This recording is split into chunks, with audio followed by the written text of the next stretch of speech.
Hello everybody, आप सबका हमारे YouTube channel now school easier में एक बार फिर से स्वागत है।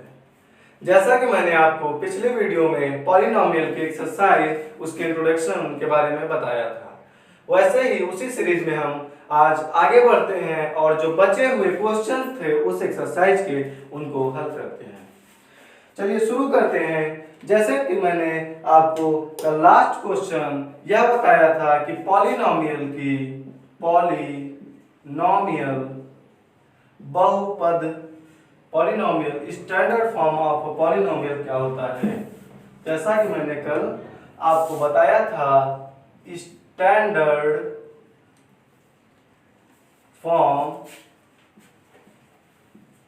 Of a polynomial.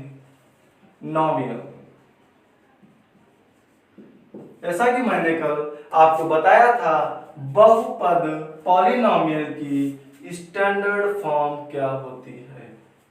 मैंने इसमें आपको बताया था कि जब भी किसी भी एक्सप्रेशन की जो पावर घातांकें होती हैं, एक्सपोनेंट होते हैं, वो कंटिन्यूअसली इंक्रीजिंग ऑर्डर में हो या फिर डिक्रीजिंग ऑर्डर में हो या फिर बढ़ते हुए क्रम में हो और या घटते हुए क्रम में हो, उसे हम standard form of a polynomial कहते हैं। और उसमें मैंने आपको कुछ प्रॉब्लम दी थी, जिसमें एक प्रॉब्लम मैंने यह दी थी, जैसे कुछ उस पे आज एक दो क्वेश्चन और देखते हैं, फिर हम आगे बढ़ेंगे। जैसे मैंने आपको बताया था 7t⁶ minus 2t�3 plus 8t2 minus t8 plus t7 t9 minus 2। इस तरह का मैंने कल आपको एक क्वेश्चन दिया था और उसका मैंने सॉल्यूशन करके आपको बताया था कि उसको किस तरह से समझना है, उसे किस तरह से अपने हल को अपने सॉल्यूशन को आसान बनाने के लिए, अपने क्वेश्चंस के कॉन्सेप्ट को समझने के लिए उसे कैसे सॉल्व करेंगे। जिसमें मैंने आपको बताया, सबसे पहले हम यह देखेंगे कि उसकी जो पावर है एक्सप्रेशन की, जो एक्सपोनेंट है एक्सप्रेशन के, वह उनको हम सबसे पहले लिख लेंगे। जैसे हम इसमें लिखेंगे 6, 3, 2, 8, 9 और अपने हर क्वेश्चन के हल में सबसे पहले उसके कांस्टेंट को लिख लेंगे और फिर हम पावर को इंक्रीजिंग ऑर्डर में अरेंज करेंगे। जैसे हम इसमें देखेंगे सबसे बड़ा क्या है, तो काउंटिंग में सबसे बाद में 9 आता है, तो सबसे बड़ा 9 लिखेंगे। फिर 8 आता है, 8 लिखेंगे। फिर 6 आता है, 6 लिखेंगे। फिर 3 आता है, 3 लिखेंगे। फिर 2 आएगा, फिर 2 लिखेंगे। ऐसे हम उसे इंक्रीजिंग ऑर्डर में लिख लेंगे। फिर उसी को हम आगे सॉल्व करेंगे। जैसे सबसे पहले 9 की पावर का टर्म लिखना है, तो उसे हम सबसे पहले लिख लेंगे, जैसे t9। उसके बाद हम 8 की पावर का टर्म लिखेंगे। अब देखेंगे उसके पहले साइन क्या है, उसके पहले साइन है नेगेटिव, तो हम उसे लिख लेंगे, तो वहां लिखेंगे t8। फिर हम 6 की पावर का टर्म देखेंगे और उसे लिखेंगे, उसके आगे साइन क्या है पॉजिटिव, तो पॉजिटिव लिखकर 7t6 लिख देंगे। फिर हम 3 की पावर का टर्म देखेंगे और वह टर्म है माइनस, उस वो टर्म किस फॉर्म माइनस में उसका साइन है, उसे लिख लेंगे -2t3। फिर आखिरी टर्म है 2 और वह उस टर्म की पावर 2 है, उसका साइन प्लस है, तो उसे प्लस लिखेंगे और 8t2 लिख लेंगे और अपना कांस्टेंट जो लिखा था उसे लिखा रहने देंगे। इससे आपका क्वेश्चन आसानी से सॉल्व हो जाएगा और आपको बाकी क्वेश्चन करने में आसानी होगी। हम इस तरह से पेपर में नहीं करेंगे, इसे बस समझने के लिए हम जब क्वेश्चन सॉल्व करेंगे तब वहां पर इसका यूज करेंगे, नहीं तो हम डायरेक्ट पावर देखेंगे, जिसे मैंने आपको कल की वीडियो में बता दिया था। अब हम बचे हुए इसी एक्सरसाइज के कुछ क्वेश्चन देखेंगे। जैसे मैंने आपको बताया था, जीरो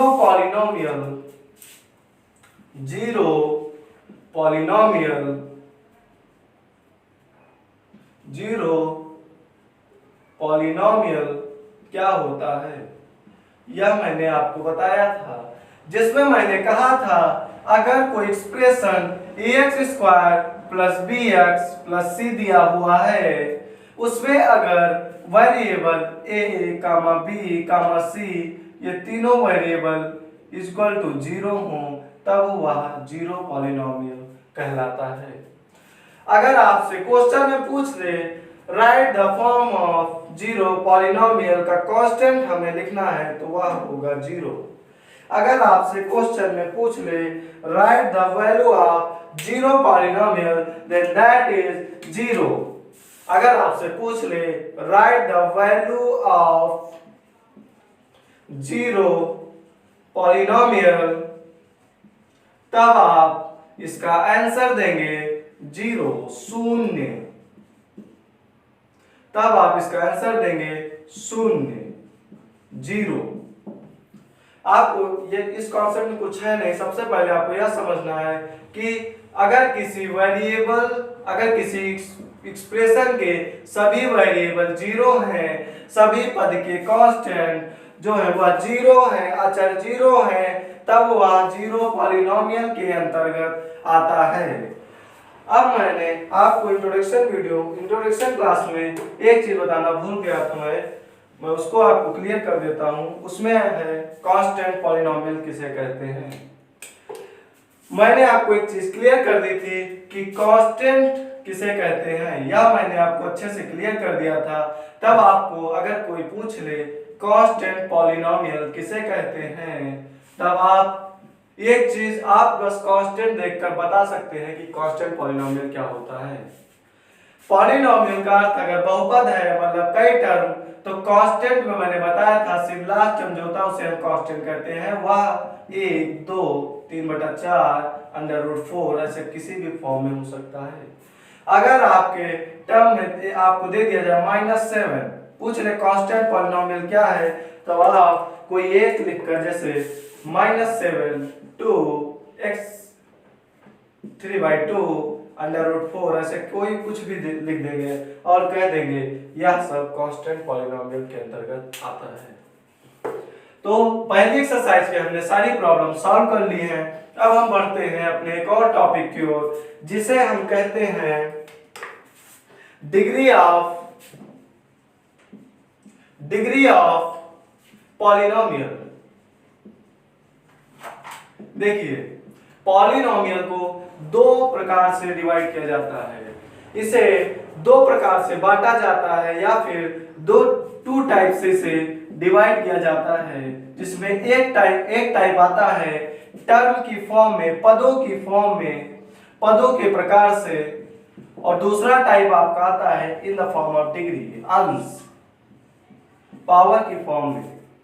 दो टाइप में आपको डिवाइड किया जाता है, जिसमें मैंने आपको टर्म की फॉर्म में सिखा दिया है, जिसमें मोनोमियल, बाइनोमियल, ट्राइनोमियल आता है। और अब डिग्री की फॉर्म में हम पढ़ने जा रहे हैं, जिसमें मैं आपको बता दूं डिग्री की फॉर्म में आप आसानी से समझने के लिए मैं आपको बता दूं, वैसे बुक में आपकी मिलेगा कि लीनियर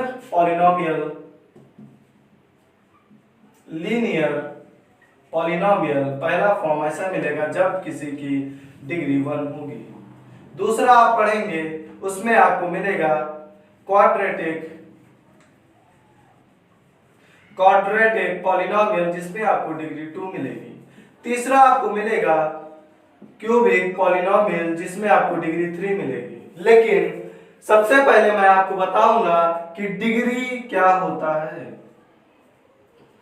तो डिग्री को समझने के लिए आपको देखिए, सबसे पहले आपको कोई एक एक्सप्रेशन लेना होगा, जिसमें जैसे कोई भी एक्सप्रेशन आप ले लीजिए। जैसे एक एक्सप्रेशन है 3x³ + 5x² - 2x + 1। ऐसे कोई भी एक्सप्रेशन दिया हुआ है और पूछ ले डिग्री क्या होती है इस पॉलिनोमियल की। देखिए, किसी भी पॉलिनोमियल, किसी भी बहुपद की सबसे बड़ी घातांक, किसी भी पॉलिनोमियल के सबसे highest exponent he degree of polynomial कहलाता है। जैसे इस एक्सप्रेशन में आप देखेंगे 3x की पावर 3 है, 5x की पावर 2 है, 2x की पावर 1 है और वो कांस्टेंट। तो अगर आप इस पॉलिनोमियल को देखेंगे तब आप यह देखने पे आपको मिलता है 1, 2, 3 में सबसे बड़ा 3 है, तब इस एक्सप्रेशन की डिग्री 3 होगी। आपको एक और क्वेश्चन लेता हूं, एक और पद लेता हूं, एक और एक्सप्रेशन लेता हूं। जैसे ले लूंगा मैं 7t की पावर 3, 7t की पावर 8 प्लस 5t की पावर 9 माइनस 2t की पावर 3 प्लस 2। ऐसे आपको कोई एक एक्सप्रेशन दे दिया जाए और पूछा जाए what is the degree of this expression, then you write firstly find that what is the highest exponent of this expression. Then if you see variable 7t then its power is 8। अगर आप चर से t और अचर 7 को यह पद देखेंगे तो इसकी पावर 8 है। फिर आप इस पद को, इस टर्म को देखेंगे जिसमें 5t आता है, उसमें पावर हाईएस्ट पावर 9 है। फिर आप 2t देखेंगे टर्म जिसकी हाईएस्ट पावर, उसकी पावर 3 है। फिर आखिरी में कांस्टेंट, उसको नहीं देखते हैं।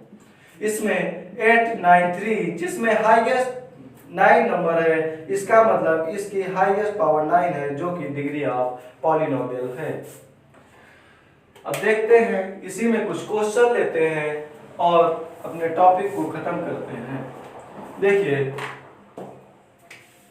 जैसे आपको एक क्वेश्चन दे दिया जाए find the highest, find the degree of given polynomial. ऐसे आपको कोई एक प्रश्न या प्रॉब्लम दे दी जाए, जैसे आपको टर्म दे दिया जाए 8t की पावर 9 माइनस 2t की पावर 3 प्लस 5t की पावर 6 माइनस 8t की पावर 3 4 प्लस 2।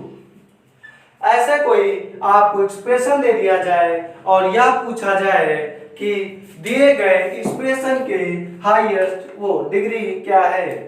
अगर ऐसे आपको कोई भी प्रश्न या प्रॉब्लम दे दी जाए और पूछा जाए दिए गए प्रश्न की डिग्री क्या है या फिर हाईएस्ट डिग्री क्या है, तो देखिए जो भी हाईएस्ट डिग्री होती है वही पॉलिनोमियल की डिग्री होती है।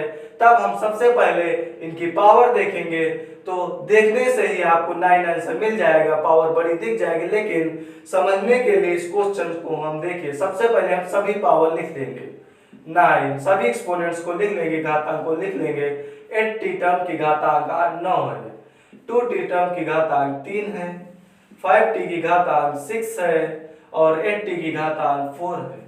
अभी आपने सभी पावर्स को लिख लिया है। अब इस सभी पावर में आप देखते हैं 4 से बड़ा 6 है,